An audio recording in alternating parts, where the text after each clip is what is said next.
मोदी कहता ना कि ये गारंटी है, तो मैं कहता हूं कि हमारी गारंटी है, जिस दिन वो लड़ाई आप सब हम मिलकर जीत गए उस दिन आप सबको अपना हक मिलेगा। और वो लड़ाई क्या है? जोर से बोलो, लड़ाई क्या है? और जोर से बोलो, इन प्रेस वालों को सुनाई नहीं दी। तो ईवीएम हटाओ, ईवीएम हटाओ, ईवीएम हटाओ। आप तो फोर्स के साथ ही रहे हो, आप तो वो डिब्बे ले जाने में भी आपने बहुत सारी भागीदारी निभाई होगी। देखो हाथ उठाओ, कौन कौन है? ले सारे के सारे। अब भैया मैं आप क्या बताऊं, मैं तो देख लो जिसे ढोते हो, जिस बच्चे को ईवीएम को ढोते हो उसी में बेईमानी होती है। भैया देख लो प्रेस वालों, ये सारे के सारे वो लोग हैं जिन्होंने ईवीएम का अच्छी तरह से ढोया है। ढोया तो इन्हीं को ढोया, इन्हीं को ढोया। हमारी एक बहन कही है कि इन सबने ईवीएम को ढोया, तो सरकार ने ईवीएम के माध्यम इन सबको ढोया। 2024 का चुनाव ईवीएम से नहीं होगा। जोर से बोलो सारे के सारे, नहीं होगा।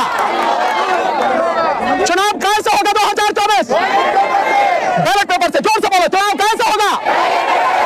उसके बाद क्या होता है? नहीं, तारीख पर तारीख तो मिलती है, वो तो सनी देओल ने बता दी, लेकिन सर नहीं, उसके बाद होता क्या? हम लोग 3-4 दिन पहले आए थे, कुछ साथियों से बात हुई थी, कम संख्या में लोग थे, तो हमने उनके सामने सारी बातें सुनने के बाद कुछ बातें रखी, और उनमें मुख्य बात यह थी कि देखिए लड़ाई उसकी लड़ी जाएगी जो इस लड़ाई में, अपनी लड़ाई में यहां पर उपस्थित होगा। उन्हीं की बात कही जाएगी। ऐसा नहीं होगा कि लड़ाई तो आप लड़ो और मलाई खाने के लिए बाकी सारे भी आ जाएं। तो अगर किसी को मलाई खानी होगी तो इस लड़ाई में यहां साथ आना होगा, जैसे हमारे हेल्थ डिपार्टमेंट के साथी रहे थे।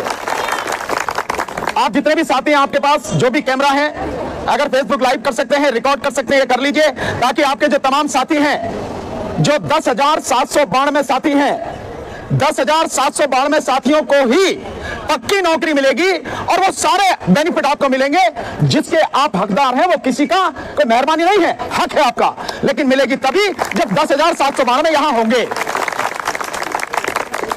हमने ऐसे ही वहां किया था कि जो लोग आते थे बाकायदा उनकी हाजिरी लगती थी, रजिस्टर में नाम लिखा जाता था, उनका पूरा सब डाटा, और वो भी ऐसे नहीं कि सुबह आ गए, हाजिरी लगाई और निकल गए। शाम तक 5 बजे तक धरना चलता था, तो शाम तक वो सारे साथी होते थे, तभी उन साथियों की लड़ाई इतनी मजबूत हुई और जो वो सोच नहीं सकते थे उससे ज्यादा उनको मिला। मैं आपको क्यों कह रहा हूं उससे ज्यादा मिला? वो तो पक्की नौकरी की बात कर रहे थे बस, कि हमें नौकरी पक्की मिल जाए और साथ में उसके साथ जो बेनिफिट होते हैं वो मिल जाए, जैसे मेडिकल फैसिलिटी है, जैसे डीए वगैरह मिलता है, जैसे पीपीएफ वगैरह जो आपका करता है, ईपीएफ जो होता है वो मिल जाए। लेकिन पता है उनको, सरकार ने कहने से हमने जब उनको बताया तो क्या मिला? जितने 20 साल से 15 साल से वो नौकरी कर रहे थे, उस समय का जो पीपीएफ था वो भी उनको मिलेगा, जो हर किसी का 5 लाख से ज्यादा था। ये उनकी शर्त में नहीं था, पूछो ये खड़े, ये उनकी शर्त में नहीं था। और ये सरकार ने कोई ऐसा नहीं किया उन्हें देकर, सरकार ने बेईमानी की जो जब से लेकर अब तक नहीं दिया। और धन्यवाद सरकार को कि उसे अपनी बेईमानी का एहसास हुआ और हमारे मजदूर साथियों को उनका हक उस दिन से मिला जिस दिन से वो नौकरी कर रहे थे। ऐसे ही आपको भी मिलेगा। अभी तक आपको कुछ नहीं मिला है, सिवाय ये जो आपको 20-22 हजार या जो भी रुपए मिलते हैं, इसके अलावा कुछ नहीं मिला आपको। ईपीएफ का पैसा नहीं मिला, कोई मेडिकल फैसिलिटी नहीं है, छुट्टी नहीं है हफ्ते में, है ना? है नहीं है यार? तुम फोर्स के आदमी और नहीं नहीं कह के कह रहे, ढंग से इसे लड़ते तो तभी मिल जाता। कहीं ना कहीं आपकी उसमें दिक्कत रही है, पर कोई बात नहीं, बीती ताही विसार दे आगे की सुध ले। तो जो पीछे हो गया कोई बात नहीं, जिस दिन हमें पता लग गया अब से हम पीछे का भी अपना हक लेंगे, क्योंकि नौकरी तो करी है, कोई किसी की वो थोड़ी बेकारी करी है, वो भी लेंगे सारा। लेकिन शर्त यह है, एक एक साथी यहां पर होगा। कोई कहेगा मुझे काम है, तो क्या हम बिल्कुल बेकार बैठे हैं क्या? हमें तो इतना काम है, हम आपको बता नहीं सकते। मेरा फोन ले लो आप, आप रखो अपने पास में, आपको पता लग जाएगी कि कितने फोन आते हैं, सुनने पड़ते हैं, जवाब देना पड़ता है, कितना काम है। और पूरे देश में आंदोलन है। मैं यहां से परसों निकल रहा हूं और परसों के बाद से 18 तारीख तक पूरा प्रोग्राम पैक है। मतलब कोई चाहे भी कि मैं उसको 1 दिन का समय दे दूं, वो भी शायद नहीं मिल पाएगा। बीच में 1-2 तारीख के आसपास 2 दिन का है बस, बाकी पूरा पैक है। मेरा ही नहीं, महमूद भाई का, हम सारा सबका, पूरे देश में मीटिंग है। लेकिन बावजूद उसके आप भी तो हमारे भाई हैं, आप भी तो हमारी बहनें हैं, आपका भी तो हक लूटा जा रहा है। यही तो लड़ाई लड़ रहे हैं कि इस देश में जिसका जो हक है उसे उसका हक मिलना चाहिए। यह जिम्मेदारी है सरकार की।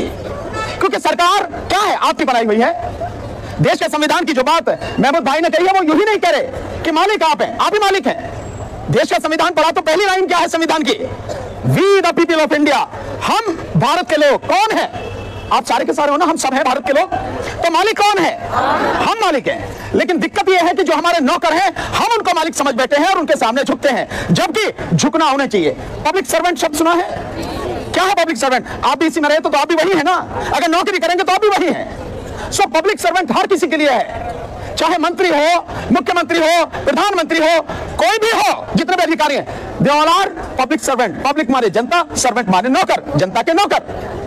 सीधी सीधी बात है। तो जनता मालिक है, इसीलिए महमूद भाई ने आपको बहुत विस्तार से बताया। और जो संविधान की बात की, बाबा साहब डॉक्टर अंबेडकर के बनाए संविधान की, आप लोग पढ़ते नहीं हैं। थोड़ा सा पढ़ो, अनुच्छेद 1 से लेके और 51 तक, बस सिर्फ अनुच्छेद 1 से लेके 51 तक।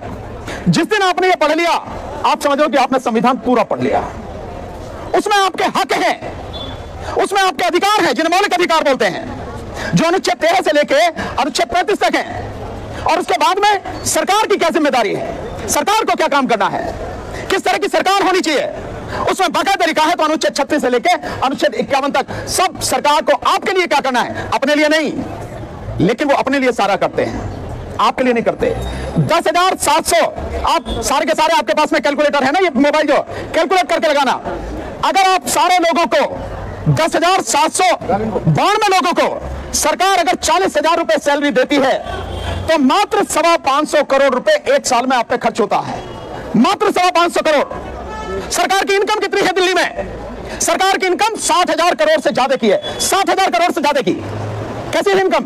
जो टैक्स आता है उससे इनकम है सरकार की, और ये दिन प्रतिदिन बढ़ रही है, लगातार बढ़ रही है। तो आपको नौकरी देने के लिए अगर इस 11,000 परिवार, इतने पैसे से 11,000 परिवार, उनका जीवन अच्छा हो जाता है, तो क्या सरकार अच्छा काम करेगी, बुरा काम करेगी? अच्छा काम करेगी। यही तो जिम्मेदारी, इसी के लिए तो बने हैं वो। जब मार्शल की भर्ती की बात कही थी तो यही कहा गया था ना कि महिलाओं की सुरक्षा के लिए ये भर्ती की जा रही है। तो क्या महिलाओं की सुरक्षा की जरूरत नहीं है? मैं समझता हूं अब तो और भी ज्यादा जरूरत है, और ज्यादा जरूरत है, जिस तरह से माहौल बिगड़ रहा है। सो जिस समय ज्यादा जरूरत है उस समय सरकार एक झटके में आपको निकाल के बाहर कर देती है। ये अन्याय हम किसी हालत में बर्दाश्त करेंगे नहीं। ये बात जितनी मजबूती से मैं कहता हूं, महमूद भाई कहते हैं, डीसी कपिल साहब कहते हैं, विनोद संगत कहते हैं, हाफिज गुलाम सरवर साहब कहते हैं, आप में से हर व्यक्ति भी इसी विश्वास के साथ, इसी मजबूती के साथ ये बात कहे, आंख में आंख डाल के सरकार के बात कहे। और ये विश्वास लड़ने से पहले उस हर व्यक्ति को होना चाहिए कि जो लड़ाई में कूदा है, मेरी लड़ाई जायज है, बिल्कुल सही लड़ाई है मेरी, और मैं अपनी लड़ाई जीत कर ही इस मैदान को छोड़ूंगा, उससे पहले किसी कीमत पर नहीं छोड़ूंगा। आप तो 10,792 लोग हैं ना, ये तो हमारे डिस्पेंसरी के साथी तो मात्र 585 लोग थे। ये 585 लोग, इन्होंने कितनी जबरदस्त तरीके से धरना दिया मैं बता नहीं सकता। और उसमें मेरी बहनों की संख्या बहुत ज्यादा थी, बहुत जबरदस्त थी। रोज आते थे, सर्दी हो, बरसात हो, कि कोई भी हो, कभी उन्होंने नागा नहीं किया और लगातार लड़े, जिसका नतीजा ये लोग जीत के आए। 5.5 महीने। और मजेदार बात कि जो 5.5 महीने ये धरने पर बैठे, उसकी भी तनख्वाह इनको मिली। ऐसा नहीं है कि वैसी, क्योंकि धरने पर क्यों बैठे, किसकी वजह से बैठे? सरकार की वजह से। हमारी खुशी थोड़ी, हम तो काम करना चाहते हैं, हम तो काम कर रहे थे। आप लोग 9 साल से लेकर 15 साल, 20 साल, और जो कुछ साथियों को 25 साल भी हो गए, इतने समय से आप काम कर रहे हो। आपका कसूर क्या है, क्यों निकाल दिया गया आपको? कोई कसूर नहीं है। और जिस कानून का सहारा लेकर 1968 के जिस कानून की बात करते हैं, कानून अगर गलत है तो कानून को सही करने की जिम्मेदारी सरकार की है। यह नहीं है कि उसकी आड़ में जो है मजदूरों की गर्दन काट दे, यह सरकार का काम नहीं है। बनाता कौन है कानून? सरकार ही बनाती है ना। तो अगर कोई गलत कानून है, देश के जो लोग हैं, नागरिक हैं, उनके जीवन के रास्ते में अगर आड़े में आ रहा है, वो हटाओ उस कानून को, नया कानून बनाओ, संशोधन करो। किस बात के लिए? सारी प्रक्रिया तो संविधान में दे रखी है ना, उसी के लिए काम आपको करना है। लेकिन साथियों, जैसे सारे साथियों ने कहा, हम आपके साथ जो आए हैं इसलिए कि आपको हक मिले, हमें आपसे कुछ नहीं चाहिए, ये पक्की बात। लेकिन हमें आपसे चाहिए साथ, 2 तरह का साथ। वो भी हमारी लड़ाई नहीं है, जिसमें हम साथ मांग रहे हैं वो भी हमारी लड़ाई नहीं है, वो भी आप में से हर किसी की लड़ाई है, पूरे देश की लड़ाई है। और आपकी ही तरह जो बाकी मजदूर साथी हैं, वो उनकी लड़ाई है। जिस दिन हमारी व्यक्तिगत लड़ाई हो, आप में से कोई मत आना, हम भुगत लेंगे, हमें कोई चिंता वाली बात नहीं है। बहुत लोग हैं हमारे पास, हम जानते हैं कानून कैसे लड़ना, कैसे क्या करना, हमें चिंता नहीं इस बात की, ठीक है ना। लेकिन जब आपकी भी लड़ाई हो, देश की भी लड़ाई हो और बाकी साथियों की लड़ाई हो, उसमें ईमानदारी से आना। उस दिन ये मत कहना कि मेरे यहां शादी है, मुझे कहीं कपड़े लेने जाना है, मुझे कोई काम के लिए जाना है। बहाने बहुत बनत, इंसान बहुत चालाक है, अपने बचने के न जाने कितने रास्ते ढूंढता है, इसलिए वो बहाना उस दिन नहीं करना। और हमें आपका साथ चाहिए, लड़ाई बहुत बड़ी चली है, वो लड़ाई जिस दिन हम जीत गए, आप लिख लेना, आप और आप जैसे जितने भी लाखों करोड़ों मजदूर इस देश में हैं, उस दिन उनका हक मिलना शुरू हो जाएगा। ये हमारी गारंटी है। मोदी कहता ना कि ये गारंटी है, तो मैं कहता हूं कि हमारी गारंटी है। जिस दिन वो लड़ाई आप सब हम मिलकर जीत गए, उस दिन आप सबको अपना हक मिलेगा। और वो लड़ाई क्या है? वो लड़ाई है ईवीएम की लड़ाई। जोर से बोलो, लड़ाई क्या है? और जोर से बोलो, इन प्रेस वालों को सुनाई नहीं दी। तो ईवीएम हटाओ, ईवीएम हटाओ, ईवीएम हटाओ। क्यों साथी, मैं क्यों कह रहा हूं ईवीएम की बात? ईवीएम की बात क्योंकि ईवीएम से सरकार जीत रही है। भाई आपका, मेरा, हर किसी का हक है, जिस भी व्यक्ति को, जिस भी पार्टी को हम चाहते हैं उसको वोट दें। हमारा वोट उसी को जाना चाहिए, हमारा वोट उसी के खाते में गिना जाना चाहिए, होगा नहीं होना चाहिए। लेकिन जब हमारा हक लूट लिया जा रहा है तो हमें बोलना नहीं चाहिए, बोलना चाहिए। मैं आपसे पूछता हूं, आप में से कोई बताओ, जब आप बटन दबाते हो तो क्या ये पक्का करते हो, आपको पक्का होता है कि आपने जिस कैंडिडेट को, जिस पार्टी को वोट दिया, आपका वोट उसी के खाते में जा रहा होता? पता लगता? आप तो फोर्स के साथ ही रहे हो, आप तो वो डिब्बे ले जाने में भी आपने बहुत सारी भागीदारी निभाई होगी। देखो हाथ उठाओ, कौन कौन है? ले सारे के सारे। अब भैया मैं आपको बताऊं, मैं तो देख लो, जिसे ढोते हो, जिस बक्से को ईवीएम का ढोते हो, उसी में बेईमानी होती है। सील भी यही करते हैं, है नहीं है? भैया देख लो प्रेस वालों, ये सारे के सारे वो लोग हैं जिन्होंने ईवीएम का अच्छी तरह से धोया है। समझे ना, ये सारे वो साथी हैं। हाँ,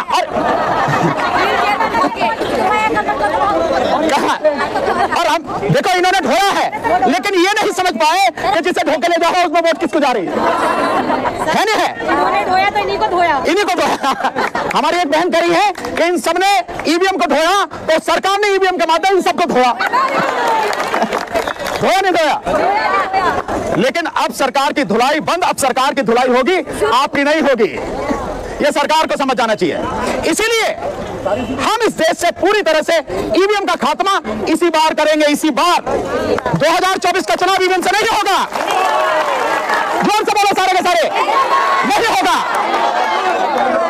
चुनाव कैसे होगा 2024?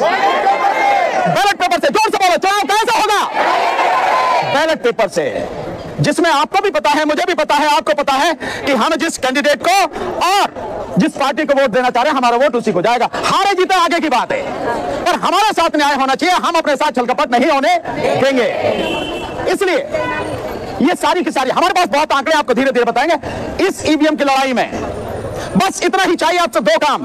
एक, सारे साथी जितने भी हैं सब उपस्थित रहेंगे यहां। दो, ईवीएम की लड़ाई में जब आपको आवाज दी जाएगी, एक एक साथी को आना होगा। 10,792 साथी चाहिए, बस इतना ही चाहिए आपसे। और इसके बाद आपकी लड़ाई अब कैसे चलेगी, हम आपको धीरे धीरे बताएंगे, समय पर आपको बताएंगे, समझाएंगे, ताकि आपकी लड़ाई अपनी मंजिल तक पहुंचे और आपको आपका हक मिले। साथियों, आपके बच्चे खुशहाल हों, आप सुखी हों, आपको अच्छा खाना मिले, बच्चों को अच्छी पढ़ाई मिले, आपका रहन सहन बेहतर हो, यह आपका संवैधानिक हक है। इससे किसी को भी क्या दिक्कत हो सकती है? आप आगे बढ़ेंगे, हमें इससे ज्यादा खुशी और क्या होगी साथियों? हम इसी के लिए लड़ते हैं, अन्याय के खिलाफ लड़ते हैं। क्योंकि जब देश के संविधान ने हर किसी को हक दिया है, सरकार की जिम्मेदारी बनाई है, तो सबको उनका हक मिले, सरकार अपनी जिम्मेदारी पूरी करे। और फिर कहता हूं साथियों, कभी भी लड़ने से पहले हारना नहीं, लड़ने से पहले हारना नहीं। जब रास्ता बिल्कुल आपका कितना भी कठिन हो, लेकिन लक्ष्य आपका सही है और दृढ़ आपने निश्चय कर लिया है, जीत मिलेगी ही मिलेगी। ऐसा हो नहीं सकता कि आपको जीत ना मिले। रही कानूनी बात, हमारी लड़ाई जो होगी सबकी, वो पूरी तरह से शांतिपूर्वक होगी। ध्यान रखें हर कोई साथी, पूरी तरह से शांतिपूर्वक होगी। हमें किसी से नहीं उलझना। पुलिस वाले आपको रोकने का प्रयास करेंगे, वो उनकी ड्यूटी है, वो सरकार के नौकर है ना, तो वो अपना काम करेंगे, लेकिन हमें किसी से उलझना नहीं। और उन्हें कैसे रोकना है वो हम जानते हैं, वो कानूनी तरीका हम आपको बताएंगे। बल्कि हम आगे रहेंगे, आपके आगे। हम देखते हैं कौन सी पुलिस और कौन सा प्रशासन रोकता है आपको।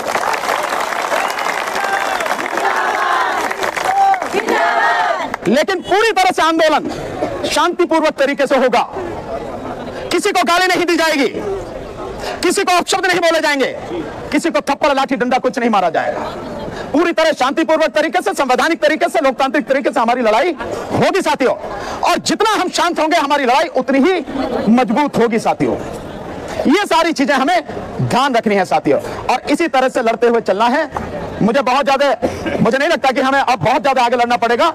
जैसे जैसे हमारी संख्या बढ़ेगी और जैसे जैसे वो संख्या छू जाएंगे हम, जो 10,792 की है, जो महमूद भाई ने कहा है, आप मान लीजिए उसके तुरंत बाद किसी भी समय आपको आपका हक मिलेगा साथियों।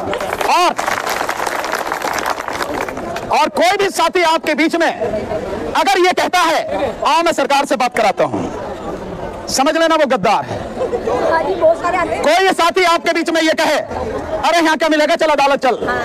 30 साल हो गए अदालत में लड़ते हुए, 30 साल मुकदमा करते हुए, 30 साल की प्रैक्टिस, और महमूद भाई की भी मेरे से ज्यादा होगी तो 1 साल।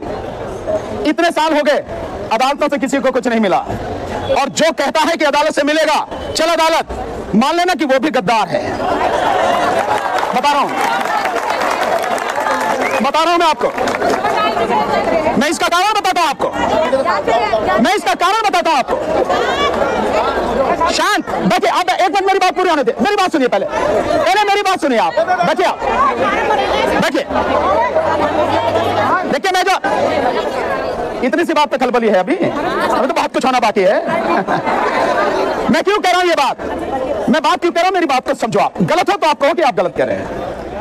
सरकारों का जनता के प्रति जो जिम्मेदारी है, कर्तव्य है, उससे जब भी वो बचना चाहती हैं तो अपने पास कुछ दलालों को बुलाती हैं और मुकदमे कोर्ट में पहुंचा देती हैं। और उसके बाद क्या होता है?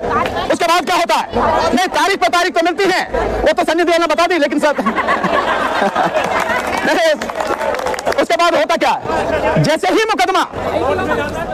मुकदमा अदालत में गया, सरकार कहती है भाई तुम्हारा मुकदमा अदालत में पड़ा, जैसे अदालत करेगी हम तो उसे मानेंगे, आप कुछ नहीं कर सकते हो आप। और ये अदालतों के मुकदमे नहीं है, आपकी लड़ाई किससे? सरकार की। सरकार को क्या करना है? आपको लेटर दे, पक्का करे, आपकी तनख्वाह दे, पूरा बकाया दे, बस इतना ही तो काम है। इसलिए लड़ाई लड़ने से पहले ये समझ लेना चाहिए लड़ाई कहां लड़नी है, किससे लड़नी है और कैसे लड़नी है, और ये पता होनी चाहिए कि लड़ाई कैसे जीती जाएगी। सरकारें अच्छी घुटनों पर आई हैं। मोदी सरकार को बड़ा मजबूत मानते हैं, हमने 3 बार उसे घुटनों पर लाया मोदी सरकार को। और अभी भी ईवीएम के मसले पर तुम अपनी आंखों से देखना, सारे के सारे ईवीएम इसी बार हटेगी, और 2024 का चुनाव ईवीएम से नहीं बैलेट पेपर से होगा।